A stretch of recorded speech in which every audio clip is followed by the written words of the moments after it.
عید الفطر کے موقع پر قومی کرکٹ ٹیم کے اکثر کھلاڑیوں نے وطن میں عید منائی تو کچھ بیرون ملک مصروفیات کے باعث پردیس میں عید مناتے نظر آئے۔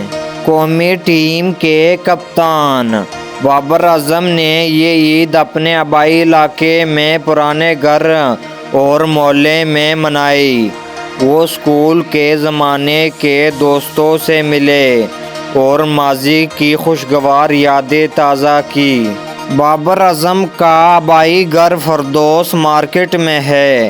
عید کی نماز اور دوستوں سے ملاقات کے بعد انہوں نے گھر کی چھت پر کھڑے ہو کر تصاویر بنائی اور سوشل میڈیا پر شیئر کی، جسے مداحوں نے بہت پسند کیا۔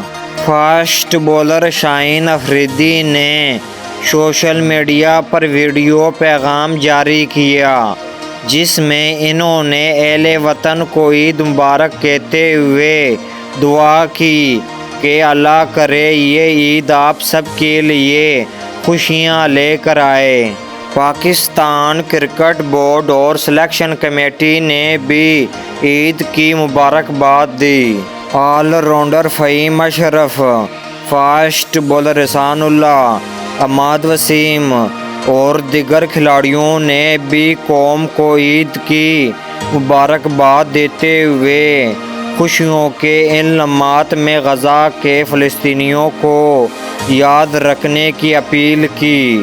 سابق کرکٹر جاوید میانداد، وسیم اکرم، وقار یونس، سرفراز احمد، ثقلین مشتاق اور دیگر نے بھی عید کی مبارکباد پیش کی۔